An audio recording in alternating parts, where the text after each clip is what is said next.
విశాఖ గాజువాక కూటమి ప్రభుత్వం చేసిన తప్పులను ప్రశ్నిస్తే దాడులు చేస్తారా? వైసీపీ అధికార ప్రతినిధి శ్యామల. మాజీ మంత్రి గుడివాడ అమర్నాథ్ను తన ఇంట్లో మర్యాదపూర్వకంగా కలిసిన శ్యామల.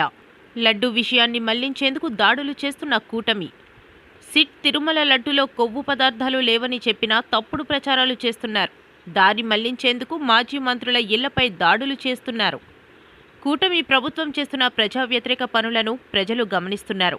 మాజీ ముఖ్యమంత్రి వైఎస్ జగన్మోహన్ రెడ్డి అంబటి రాంబాబు కుటుంబాన్ని పరామర్శించడానికి వెళితే ప్రజలు నీరాజనాలు పట్టారు.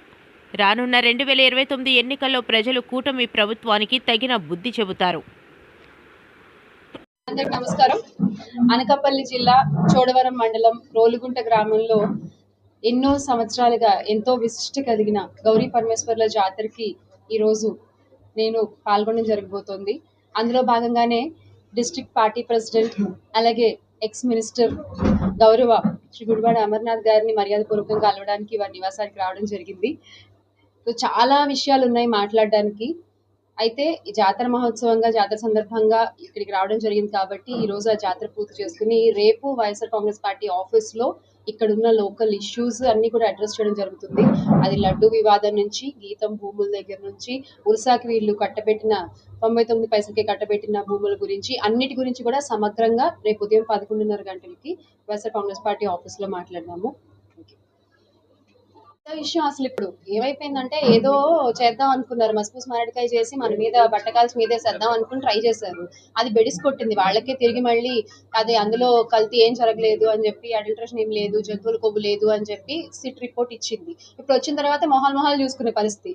ఏం చేయాలి ఇప్పుడు? మనమేమో ఇంత పెద్ద స్టేట్మెంట్లు ఇచ్చాం, హడావడి చేస్తాం. ఒక పెద్ద మనిషి అయితే పీపీపీగా ఏకంగా అసలు మెట్లు గడిగేసి వేషం వేసేసుకుని ఇంత పెద్ద నామాలు బొట్లు పెట్టేసుకుని ఇంత హడావడి చేసిన తర్వాత తప్పు వాళ్ళదే అని తెలిసిపోయింది కదా ఇప్పుడు. మరి సో దాన్ని ఎలా కప్పిపుచ్చాలి?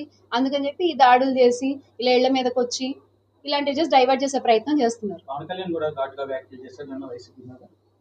పవన్ కళ్యాణ్ గారు ఎంత ఘాటుగా వ్యాఖ్యలు చేసినా ఆ పొగ ఆయన క్యాంపస్ ఆఫీస్ దాటి బయటికి కూడా రాదు. ఎందుకంటే వైఎస్ఆర్ కాంగ్రెస్ పార్టీ వాళ్ళ మీద ఆయన చేసింది తప్పుడు ప్రచారం అనే విషయం ఈ రోజున స్కూల్కి వెళ్ళే పిల్లల దగ్గర నుంచి ప్రతి ఒక్కరు మాట్లాడుకుంటున్నారు. చిన్న విషయమా అండి? మీరు దేవుణ్ణి కూడా రాజకీయానికి వాడుకుంటారా? లడ్డు అంటే ఏంటి? మీ ఇంట్లో చేసుకుని తొక్కుల లడ్డు అనుకుంటున్నారా ఏంటది? పవిత్రమైన తిరుమల లడ్డు అది. ఆ తిరుమల లడ్డు మీద ఇష్టం వచ్చినట్టు వ్యాఖ్యలు చేసి ఈ రోజున మీరు వైఎస్ఆర్ కాంగ్రెస్ పార్టీ హయాంలో కల్తీ జరిగిందని చెప్పి అబద్ధాలు ప్రచారాలు చేసి ఈ రోజు మీరు ఎంత పొగలు పెట్టినా ఆ పొగ మళ్ళీ మీకే అంటుకుంటుంది. కప్పిపుచ్చుకోవడానికి ప్రశ్నించే వాళ్ళందరినీ ఇలాగా కొట్టుకుంటూ వెళ్ళిపోతాం, ఇంటి మీద దాడులు చేసుకుంటూ వెళ్ళిపోతాం అంటే చూస్తూ కూర్చోడానికి ఇక్కడ ఎవరు లేరు. అండ్ ఇంకొకటి ఏంటంటే ఆయన అంత పెద్ద మనిషి మాట్లాడింది తప్పు, అదే ఆవేశంలో మాట్లాడారు. రియలైజ్ అయ్యి మళ్ళీ ప్రెస్ ముందుకు వచ్చి క్షమాపణ చెప్పి అలా మాట్లాడి ఉండకూడదని అన్న తర్వాత కూడా ఒక ఆడావిడ, ఒక మహిళ అసలు ఆ విధంగా అందరినీ రెచ్చగొట్టుకుంటూ తీసుకెళ్లి ఆ ఇంటి మీదకి దాడులు చేసి ఆ కుటుంబ సభ్యులంత భయభ్రాంతులకు గురి చేసి అసలు ఫస్ట్ ఆఫ్ ఆల్ మీరు బ్యానర్లు పెట్టడమే తప్పు. ఆ బ్యానర్లు పెట్టింది మా వాళ్ళు చింపారని చెప్పి వాళ్ళ మీద కేసులు పెట్టడం ఇంకో తప్పు. ఇళ్ల మీద దాడులకు వెళ్ళడం మూడో తప్పు. తప్పుల మీద తప్పులు మీరు చేసుకుంటూ వెళ్ళండి, సరైన సమాధానం ప్రజలు మీకు చెప్తారు రేపు 29. ఒక అంబటి రాంబాబు గారనే కాదు, జోగి రమేష్ గారి ఇంటి మీద కూడా పెట్రోల్ బాంబులు విసిరి అసలు అంటే మనుషుల్ని చంపేద్దాం అనుకుంటున్నారే ఏంటి? నాకు అర్థం కాదు. మీరు చేసే తప్పుల్ని ప్రశ్నిస్తే మీరు దాడులు చేస్తారా? మేము కామ్ అయిపోవాలా? దాడులు చేస్తే కామ్గా అయిపోతారు అనుకుంటే మీ పొరపాటు మాత్రమే. ఆల్రెడీ మా నాయకుడి కోసం ప్రాణాలు తెగించి పోరాటానికి సిద్ధమయ్యే కండువా కప్పుకున్నారు అందరూ కూడా. సో ఆ కండువాయే మా ధైర్యం. అది ఉన్నంత వరకు ఎక్కడా కూడా మేము వెనకడుగు వేయడం అనేది ఉండదు. మీరు చేసే తప్పుల్ని ప్రశ్నిస్తూనే ఉంటారు. వైఎస్ఆర్ కాంగ్రెస్ పార్టీ కార్యకర్తల దగ్గర నుంచి నాయకుల వరకు మీరు ఎన్ని దాడులు చేసినా కూడా. సిట్ రిపోర్ట్ ఇచ్చింది. ఇప్పుడు వచ్చిన తర్వాత మొహాలు చూసుకునే పరిస్థితి. ఏం చేయాలి ఇప్పుడు? మనమేమో ఇంత పెద్ద స్టేట్మెంట్లు ఇచ్చాం, హడావడి చేస్తాం. ఒక పెద్ద మనిషి అయితే పీపీపీగా ఏకంగా అసలు మెట్లు గడిగేసి వేషం వేసేసుకుని ఇంత పెద్ద నామాలు బొట్లు పెట్టేసుకుని ఇంత హడావడి చేసిన తర్వాత తప్పు వాళ్ళదే అని తెలిసిపోయింది కదా ఇప్పుడు. మరి సో దాన్ని ఎలా కప్పిపుచ్చాలి? అందుకని చెప్పి ఈ దాడులు చేసి ఇలా ఇళ్ల మీదకి వచ్చి ఇలాంటివి జస్ట్ డైవర్ట్ చేసే ప్రయత్నం చేస్తున్నారు. పవన్ కళ్యాణ్ కూడా ఘాటుగా వ్యాఖ్యలు చేశారు నిన్న వైసీపీ మీద. పవన్ కళ్యాణ్ గారు ఎంత ఘాటుగా వ్యాఖ్యలు చేసినా ఆ పొగ ఆయన క్యాంపస్ ఆఫీస్ దాటి బయటికి కూడా రాదు. ఎందుకంటే వైఎస్ఆర్ కాంగ్రెస్ పార్టీ వాళ్ళ మీద ఆయన చేసింది తప్పుడు ప్రచారం అనే విషయం ఈ రోజున స్కూల్కి వెళ్ళే పిల్లల దగ్గర నుంచి ప్రతి ఒక్కరు మాట్లాడుకుంటున్నారు. చిన్న విషయమా అండి? మీరు దేవుణ్ణి కూడా రాజకీయానికి వాడుకుంటారా? లడ్డు అంటే ఏంటి, మీ ఇంట్లో చేసుకుని తొక్కు లడ్డు అనుకుంటున్నారా ఏంటది? పవిత్రమైన తిరుమల లడ్డు అది. ఆ తిరుమల లడ్డు మీద ఇష్టం వచ్చినట్టు వ్యాఖ్యలు చేసి ఈ రోజున మీరు వైఎస్ఆర్ కాంగ్రెస్ పార్టీ హయాంలో కల్తీ జరిగిందని చెప్పి అబద్ధాలు ప్రచారాలు చేసి ఈ రోజు మీరు ఎంత పొగలు పెట్టినా పొగ మళ్ళీ మీకే అంటుకుంటుంది. Get ready. సో ఈ విత్డ్రా అయిపోయిన తర్వాత మళ్ళీ మొన్న వచ్చిన తర్వాత 2024 ఇచ్చాడు. 2 years అయింది. మనం 2 years ఇంకా కంప్లీట్ అవ్వాలి. రేపు August 1st వస్తే 2 years కంప్లీట్ అవుతుంది. ఫౌండేషన్ వేసాం, ఆల్రెడీ కంప్లీషన్ అయిపోయింది. సో మన యాక్టివిటీ, మన కన్స్ట్రక్షన్ లేకపోతే మన కమిట్మెంట్ ఆ రకంగా ఉంటుంది. మీరంతా ఆల్మోస్ట్ లాస్ట్ 20 monthsలో 25,000 to 30,000 crore ల్యాండ్ బ్యాంక్ పీనట్స్కి ఇచ్చాడు.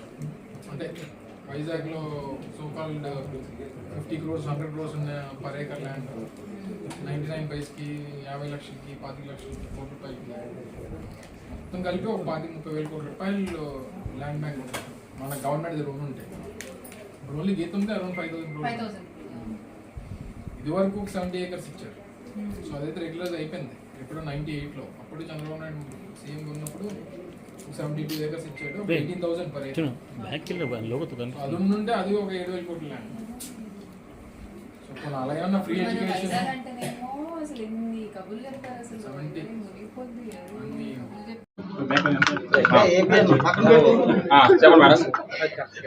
అందరికి నమస్కారం. అనకాపల్లి జిల్లా చోడవరం మండలంలో జరుగుతున్నటువంటి రోలుగుంట గ్రామంలో జరుగుతున్న గౌరీ పరమేశ్వర్ల జాతరకి నన్ను ఆహ్వానించడం జరిగింది. ఈ రోజున ఆ పరమేశ్వరి అనుగ్రహంతో నేను ఆ జాతరలో పాల్గొనబోతున్నాను. అందులో భాగంగానే ఈరోజు district YSR Congress party president Gudivada Amarnath గారు వాళ్ళకి ఇంటికి రావడం జరిగింది. వాళ్ళ కుటుంబ సభ్యుల్ని వారిని మర్యాదపూర్వకంగా కలవడం జరిగింది. సో చాలా సంతోషంగా ఉంది ఈ జాతరలో పాల్గొనడము. అలాగే జరుగుతున్నటువంటి అన్యాయాలన్నీ కూడా చూస్తూ ఉన్నాము. దేవుణ్ణి కూడా అడ్డం పెట్టుకుని ఎలా రాజకీయాలు చేస్తున్నారో ఈ కూటమి ప్రభుత్వంలో మనం చూస్తూ ఉన్నాము. అంటే కాదేది అనర్హం అన్నట్టు తయారైంది వాళ్ళ కూటమి ప్రభుత్వంలో. ఆఖరికి దేవుడు కూడా అనర్హులు కాలేకపోతున్నారు వీళ్ళ రాజకీయాల్లో భాగంగా. సో ఈ రోజు వెళ్ళే గౌరీ పరమేశ్వర్ల జాతరలో కూడా నేను దేవుణ్ణి ఒకటే కోరుకుంటున్నాను, దయచేసి 29లో న్యాయం గెలవాలి, నిజం గెలవాలి. ప్రజలు ఆల్రెడీ అర్థమవుతోంది వాళ్ళకి ఎటువంటి కళ్ళబొల్లి హామీలు చెప్పి ఇప్పుడున్న అధికారంలోకి వచ్చారు, ఎలాంటి మాయమాటలు చెప్పి అధికారంలోకి వచ్చారు, ఎలా మోసం చేసి అధికారంలోకి వచ్చారని ప్రజలకు అర్థమైంది. అందుకే ఈ రోజు జగన్మోహన్ రెడ్డి గారు ఎక్కడికి వెళ్తున్నా, అది గుంటూరు కావచ్చు, ఇబ్రహీంపట్నం కావచ్చు, ఈ రోజు చూసుకుంటే జన సందోహం, జన సముద్రం రోడ్ల మీదకి వస్తున్న సంగతి మనం చూస్తూనే ఉన్నాం. ఇదేది కూడా అంటే మోసం చేస్తే ఇలా రారు జనాలు ఎవరు కూడా. అంటే మీ చంద్రబాబు నాయుడు గారు కూడా పర్యటనలకు వెళ్తా ఉన్నారు, పవన్ కళ్యాణ్ గారు పర్యటనలకు వెళ్తా ఉన్నారు. ఎవరు లేకపోయినా దండాలు పెట్టుకుంటూ నడుచుకుంటూ వెళ్ళిపోతూ ఉంటారు. చుట్టూ చూస్తే అక్కడే ఉండదు, అంతా ప్రమోషనల్ స్టంట్. కానీ జగన్ అన్న విషయంలో అలా ఉండదు. ఈ రోజున ప్రతి ఒక్కళ్ళు కూడా వికలాంగులు కావచ్చు, చిన్నపిల్లలు కావచ్చు, వృద్ధులు కావచ్చు, ఇళ్లలోంచి రోడ్ల మీదకి వచ్చి ప్రేమతో జగనన్నని ఒక్కసారి కలిస్తే చాలు అన్న ఆనందంతో, ఆయన ఉన్నారు అన్న ధైర్యంతో, మళ్ళీ 29లో ఆయన వస్తారన్న ఆశతో ఎదురు చూస్తున్న కళ్ళు ఎంతో మంది ఈరోజు మనం చూస్తూ ఉన్నాము.